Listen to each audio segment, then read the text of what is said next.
So yun mga boss, so bali start na natin i-tiles itong ating hagdanan.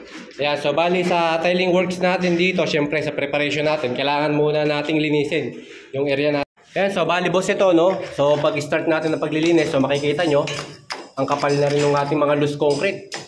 Nasa 1 pulgada, no? Ayan, no? So talagang maraming linisin dyan mga bossing. Kaya kailangan nating tanggalin to kasi nga, ito kasing hagdanan, heavy traffic, ibig sabihin daanan. So kaya kinakailangan malinis talaga, makuha natin yung bare na floor.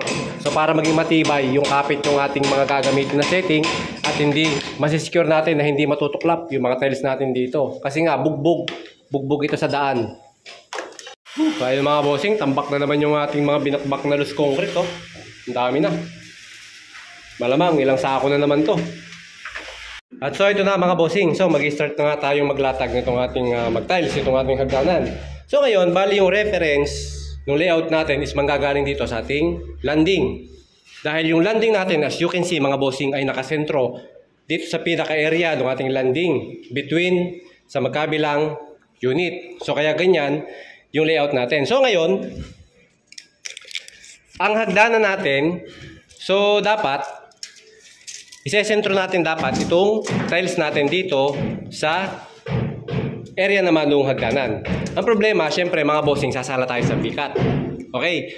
Dalawang option yung pagpipilian natin ng layout. Either, sundin natin yung layout, yung takbo ng VCAT na to para nakaeskwala at sumunod dun sa linyada ng ating tiles. Second option, pwede nating, ito pa lang yung unang sinabi ko, pag sinunod natin to, dito is maliit yung tiles. Dito sa kabila naman mapapansin nyo mas malapad.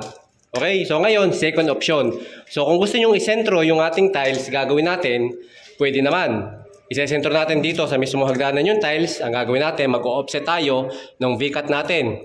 Ayan. So yung VCAT natin, ang gagawin natin ito is i-degree natin.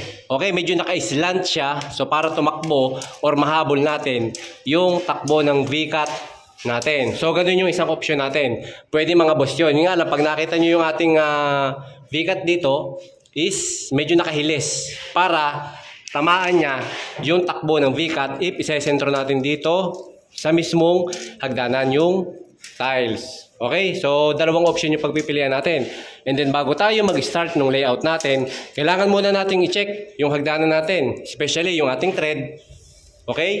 Susukatin nyo yung ating thread kung magkakapareho ba sila. So ito mapapansin natin medyo malayo yung isa. Ito 30. Pagdating dito is 26 na lang. And then may 28. May 27. May 27. At may 30 na naman ulit. So ngayon in total meron tayong 1, 2, 3, 4, 5, 6 step. So, ang total natin ito, kapag ito ay i-layout natin, susundin natin yung 30 na thread niya, kinakailangan maka-finish tayo ng 180 cm. Galing dito, ayan, dito sa ating landing, papunta dito. Ayun nga lang ang problema natin mga bossing. Siyempre, yung hagdanan natin is directly na natin ita-tiles. Hindi na natin papalitadahan. Okay, dahil yun naman ang gusto ni boss, so susundin lang natin yung kanyang gusto. Yun nga lang, hindi natin masusunod yung pagkakapare-pareho ng baitang nito. Magkakaroon tayo kasi ng problema. So kagaya nito,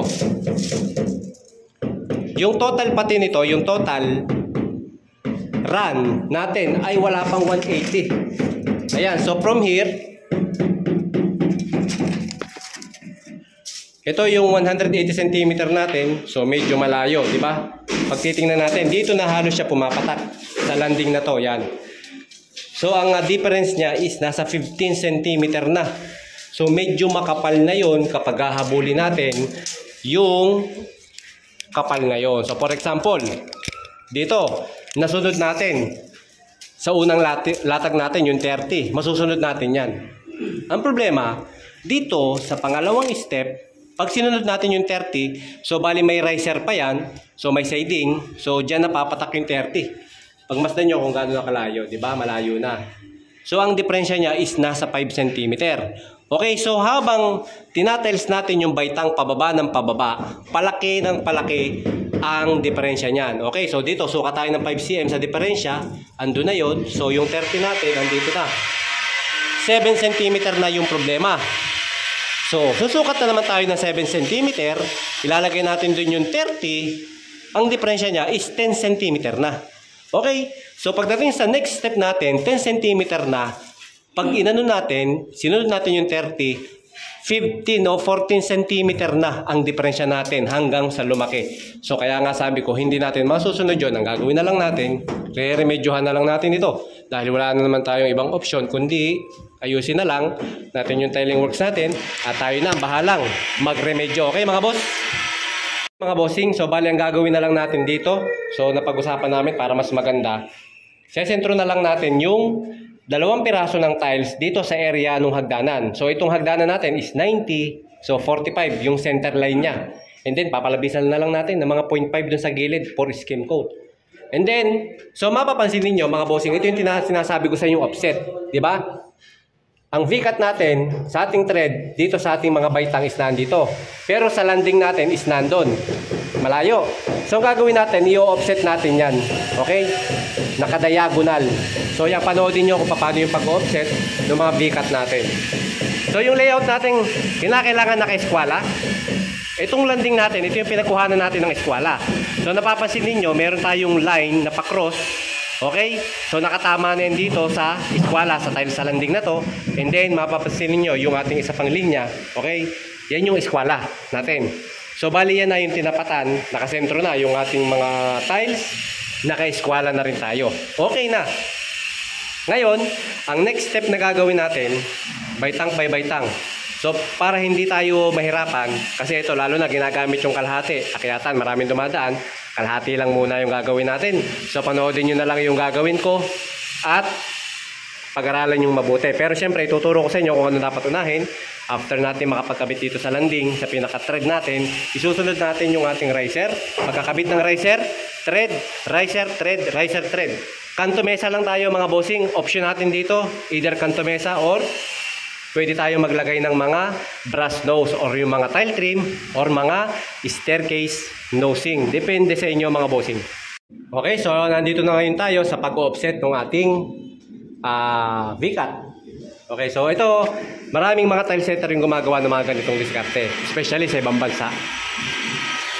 Okay, so ito, nakakanto mesa, itatapat lang natin to dyan. Ngayon, guguhitan natin kung saan man tatapat yung kanto nito. Ito yung pinaka V-cut natin. Okay, nandun siya. Pagkatapos, dito sa kanto nito. Kasi nandito naman yung V-cut sa baba. Ayan. So, yan yung tatabasin natin. Gagamit tayo ng tile cutter. So, maganda to kaya nakakapag-offset kami. Meron kaming tile cutter. Kaysa i-compare natin sa daan ng grinder, magkakabungi-bungi sa tile cutter malinis. Akala mo talaga original cut. At so yun mga boss, ito na yung ating tinabas na tiles. So kita nyo, pag nilagay natin yan, naka-offset na yung ating V-cut. From here, and then dadali natin papunta dito sa center line ng pinakahagdanan natin.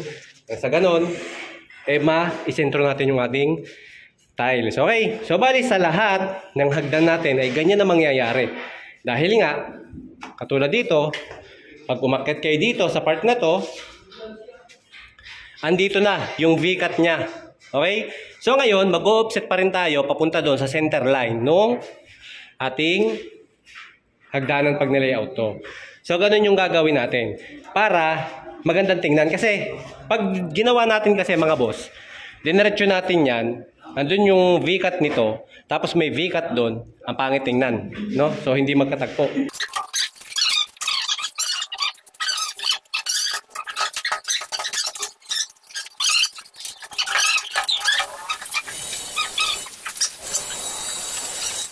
So yun, mapapansin nyo boss, medyo narrow or masikip yung space natin, no? So kaya sagaan lang talaga tayo dito.